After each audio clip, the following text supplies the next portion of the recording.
जब आप मेरी बात नहीं सुनोगे तो ऐसे ही नुकसान उठाओगे। कितनी दफ़ा आपको समझाया है कि उतार दो पंखे से कैपेसिटर, कितनी दफ़ा आपको समझाया है कि उतार दो फ्रिज से स्टेबलाइज़र, कितनी दफ़ा आपको समझाया है कि उतार दो एसी से स्टेबलाइज़र। नहीं सुनोगे मेरी बात तो नुकसान उठाओगे, बिजली का बिल आएगा डबल ट्रिपल और आप होगे परेशान। मेरी बात सुनो, कहना मानो और अभी मानो, और आपको बिजली से मैं दूंगा बिलों से रिलीफ, वो भी 50% पर। और मेरी वीडियो देखें और आप खुद कहेंगे कि बिजली का बिल आपका हाफ आ गया है। तो आइए वीडियो शुरू करते हैं और आपसे गुजारिश है कि आप इस पर अमल करें और फ़ायदा उठाएं। तो वीडियो शुरू करने से पहले गुजारिश है आप लोगों से, जो दोस्त मेरे चैनल में न्यू आए हैं, मेरे चैनल को ज़रूर सब्सक्राइब करें और बेल आइकन पे क्लिक करें ताकि हर आने वाली वीडियो आपको हमारी मिलती रहे। बिस्मिल्लाहिर्रहमानिर्रहीम। अस्सलाम वालेकुम माय यूट्यूब फैमिली फ्रेंड, क्या हाल है? तमाम दोस्त खैर खैरियत से हैं। I am Asif Hussain, welcome to my YouTube channel Asif electrical. Friend, आज जो मैं वीडियो आपको लेकर आया हूँ उसमें मैं बताने लगा हूँ कि आपका बिजली का बिल गर्मियों में क्यों ज़्यादा आता है। इसके मतलब मैं आपके लिए वीडियो लेकर आया हूँ, तो आप वीडियो मुकम्मल देखें और आपको पता चल जाएगा कि आपका बिजली का बिल क्यों इतना ज़्यादा आता है। तो फ्रेंड, सबसे पहले हम चलते हैं, हर घर में जो मौजूद है सीलिंग फ़ैन, छत वाला पंखा। हमने अक्सर देखा है जब हम घरों में किसी लोगों के जाते हैं कंप्लेन चेक करने के लिए, पंखा चेक करने के लिए, तो उनके घर का जो पंखा होता है छत वाला, उसके अंदर जो कैपेसिटर है बड़ी पावर लगा होता है। पावर का मतलब यानी कि जिस तरह जर्मन कंपनी से पंखा आता है उसके साथ लगा होता है 2.5 का कैपेसिटर या 2.2 का कैपेसिटर। तो हम लोग क्या करते हैं, जैसे पंखा स्लो होता है तो हम इलेक्ट्रिशियन को बुलाते हैं और इलेक्ट्रिशियन जो है वो उसकी जगह पर बड़ा कैपेसिटर लगा देता है 3.5 का। तो फ्रेंड, ये जब 3.5 का जो कैपेसिटर लगाता है उसके मतलब मैं आपको पहले बता दूं, 2.2 का या 2.5 का जो कैपेसिटर लगा होता है जर्मन पंखे के साथ, तो उसके साथ अम्पेयर जो इसके फ्रेंड आ रहे होते हैं 0.40 एम्पेयर आ रहे होते हैं। तो हम जब इसको कैपेसिटर जो है उस कैपेसिटी का नहीं लगाते हैं, उससे बड़ा लगाते हैं। तो जिस तरह हम लगा देते हैं 3.5 का या 3 UF का लगा देते हैं, या कई दफ़ा ऐसे भी होते हैं कि इलेक्ट्रिशियन है जो 3.5 का भी क्रॉस कर देते हैं और 4.5 का लगा देते हैं। तो फ्रेंड, जब हम इसको जर्मन कैपेसिटर लगाएंगे जो तो हमारे एम्पेयर जो हैं वो आएंगे 0.40 एम्पेयर आएंगे। जब हम उसके लगाएंगे कैपेसिटर से थोड़ा बड़ा 3 UF का या 3.5 का, तो उसके एम्पेयर बढ़ेंगे। एम्पेयर बढ़ेंगे तो आपका जो है एम्पेयर बढ़ेंगे तो बिजली का बिल ज़्यादा आता है।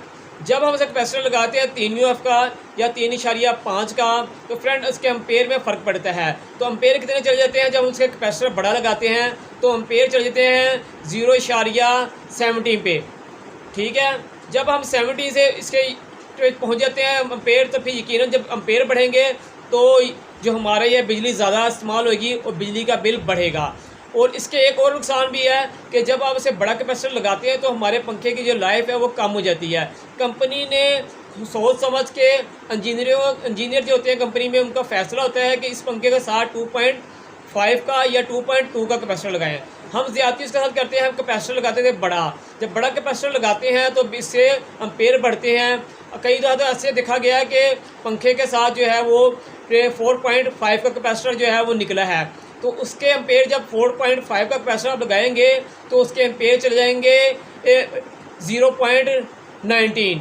तो 19 पे जब एम्पेयर पहुंच जाएंगे तो समझ लें कि आपका एक पंखा है जो है वो 3 पंखे के बराबर चल रहा है। तो जब आप इसके लगाएंगे छोटा कैपेसिटर यानी कि 3.5 का, तो आपके एम्पेयर जो है वो तकरीबन 1.5 पंखे के बराबर वो कैपेसिटर जो है आपके जो है 1.5 पंखे के बराबर वो बिजली इस्तेमाल करेगा। इसलिए आपका जब भी पंखा ख़राब हो तो आप उसे लाजमी जो कैपेसिटी का पंखा कैपेसिटर निकला है उसी कैपेसिटी का से कैपेसिटर लगाएं। अगर जो आप उसे 2.2 का निकला है तो 2.2 का लगा दें। ज़्यादा आपने जो है जंप मारनी है तो आप 3 UF से ऊपर ना जाएं।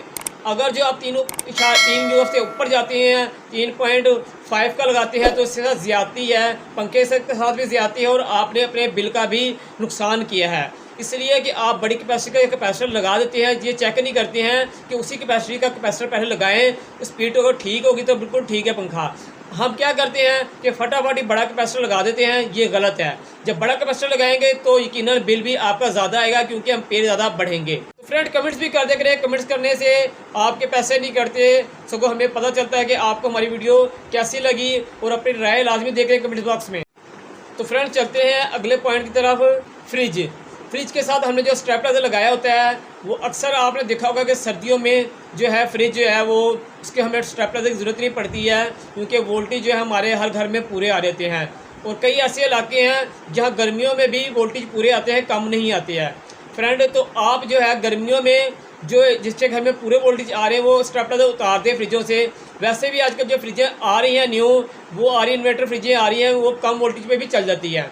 तो फ्रेंड जहाँ वोल्टेज का मसला नहीं है वहाँ वो लोग जो है अपने स्टेबलाइजर फ्रिज से उतार दें, इसलिए कि स्टेबलाइजर भी जो है वो बिजली इस्तेमाल करता है, बिजली खाता है, कह लें एक किस्म का बिजली इस्तेमाल करता है। अगर जो आप उसका स्टेबलाइजर से फ्रिज उतार देंगे तो फिर भी स्टेबलाइजर जो है ना फ्रेंड वो बिजली इस्तेमाल करता है, तो यकीनन फ्रिज भी बिजली इस्तेमाल करेगी और साथ में लगा हुआ स्टेबलाइजर भी बिजली इस्तेमाल करेगा, तो बिजली का बिल आपका ज़्यादा आएगा। तो फ्रेंड कमेंट्स भी कर दे करें, कमेंट्स करने से आपके पैसे नहीं कटते, सगों हमें पता चलता है कि आपको हमारी वीडियो कैसी लगी, और अपनी राय लाजमी दे करें कमेंट्स बॉक्स में। आगे मैं आपको बताऊंगा कि आप स्टेबलाइजर की जगह पे ऐसी क्या चीज़ लगा सकते हैं जिससे आपको स्टेबलाइजर फ्रिज को ना लगाना पड़े, और वो चीज़ लगाएंगे तो आपको बिजली का बिल जो है उससे बिजली का बिल का कोई लिंक नहीं है, उससे आपको बिजली के बिल पे कोई फ़र्क नहीं पड़ेगा, सगों आपको बहुत ज़्यादा उससे बेनिफिट होगा, बहुत ज़्यादा फ़ायदा होगा। ये है वोल्टेज प्रोटेक्टर डिवाइस। अगर ये आप डिवाइस लगा देंगे अपने फ्रिज के साथ तो आपको स्टेबलाइजर की ज़रूरत नहीं, ये वो प्रोटेक्टर डिवाइस है, आपके वोल्टेज को कंट्रोल करेगी। तो फ्रेंड चलते हैं अगले पॉइंट की तरफ। हर घर में अक्सर घरों में जो है सीलिंग हुई होती है, तो फ्रेंड सीलिंग के या छत के पर जो एसएमडी लाइट लगी होती है, जो ऊपर लाइटें लगी होती हैं, वो अक्सर लाइटें या एलईडी बल्ब जो लगे होते हैं वो ख़राब हो जाते हैं, तो जो है वो चेंज नहीं कर सकते हैं, तो वो फ्रेंड लगी रहती है। तो क्या होता है कि हमारे जो अक्सर बच्चे या कोई बड़े भूल से वो बटन जो है भूले से ऑन छोड़ देते हैं, तो फ्रेंड वो बटन ऑन जब रहते हैं आप समझते हैं कि ये लाइट तो जल रही नहीं है, यानी कि वो बटन तो ऑन रहता है, लेकिन फ्रेंड वो बटन ऑन होने की वजह से आपकी बिजली जो है वो खर्च हो रही है, इसलिए कि करंट वहाँ जा रहा है, वो चाहे वो जल रही नहीं है एसएमडी लाइट या बल्ब एलईडी बल्ब, लेकिन उसके अंदर करंट जा रहा है, उसकी किट जो है वो जो बिजली है वो ज़ाया कर रही है। तो फ्रेंड जहाँ भी आपकी एसएमडी लगी हुई है तो फ्रेंड उसे उतार दें, या उसका कनेक्शन डिस्कनेक्ट कर दें, या बल्ब है उसका कनेक्शन काट दें, ताकि वो बल्ब या एसएमडी लाइट या कोई भी चीज़ ऐसी जो लगी हुई है ख़राब, उसका कनेक्शन डिस्कनेक्ट नहीं करेंगे तो उसका बिजली बिल करंट जाता रहेगा और आपकी जो बिजली वो ज़ाया होती रहेगी। तो आपके घर में एसएमडी लाइट या एलईडी बल्ब या कोई ट्यूबलाइट पुरानी लगी हुई है, उसका कनेक्शन ज्वाइंट है, तो बराए मेहरबानी उसका कनेक्शन डिस्कनेक्ट कर दें, ताकि उसके वहाँ करंट ना जाए और आपकी बिजली जो है सेफ़ हो और आपका बिजली का बिल कम आए। तो फ्रेंड अगले पॉइंट की तरफ चलते हैं। अगला पॉइंट हमारा है एसी का।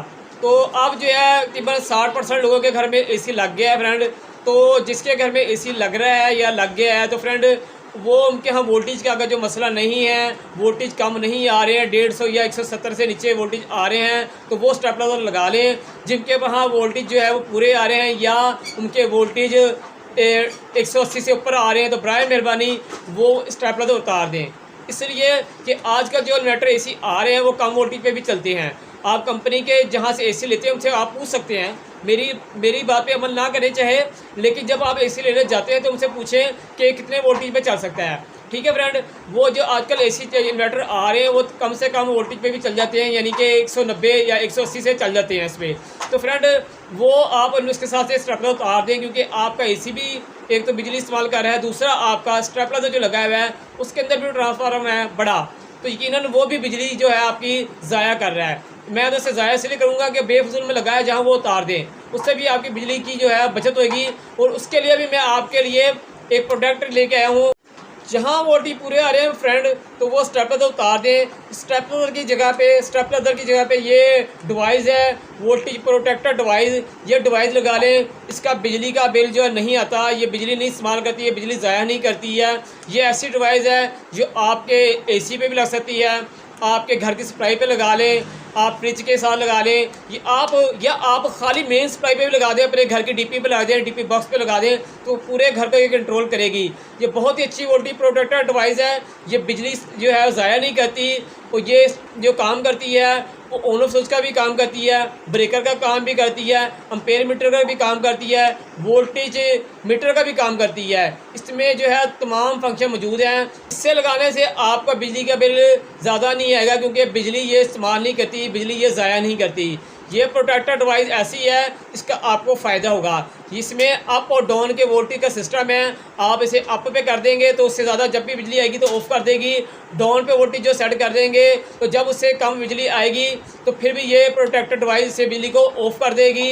अगर जो आप इसकी सेटिंग कर देंगे, जिस तरह जो कहते हैं हमारे स्टेबलाइजर फ्रिजों के साथ लगते हैं टाइमिंग पे, यानी कि जिस तरह लाइट आपकी आई है तो वो कुछ मिनट बाद उसे जो है वो आगे सप्लाई देता है। तो इसमें वो सिस्टम भी है कि आप इसे सेट कर देंगे रेस्ट पे, तो ये जैसे लाइट आएगी 3 मिनट पे कर दें, 4 मिनट पे कर दें, तो जितने पे आप कर देंगे उतनी देर बाद ये वोल्टेज आगे सप्लाई देगी। ये डिवाइस बहुत ही अच्छी प्रोटेक्टर डिवाइस है। उसके लगाने का तरीका जो मैंने आपने वीडियो बनाई हुई है, और नीचे मैं इसका तरीका जो है वो मेंशन कर दूंगा, इसका लिंक वीडियो का, आप वो वीडियो देख के ये डिवाइस लगा सकते हैं। ये डिवाइस आप फ्रिज पे लगा लें, एसी पे लगा लें, या आप इसके घर की मेन सप्लाई पे लगा लें, जहाँ आपकी डीपी लगी है, तो ये आपको पूरे घर को जो है कंट्रोल कर सकती है, और इसके बहुत ज़्यादा फ़ायदे हैं। तो फ्रेंड, मुझे पूरी उम्मीद है कि आपको मेरी वीडियो बहुत पसंद आई होगी। तो फ्रेंड, लाइक और कमेंट्स तो बनता है, तो अपने दोस्त, अपने भाई आसिफ सर को इजाज़त दें। इंशाअल्लाह एक नई वीडियो के साथ फिर आपकी खिदमत में हाजिर होंगे। जब तक के लिए इजाज़त दें। अल्लाह हाफिज़।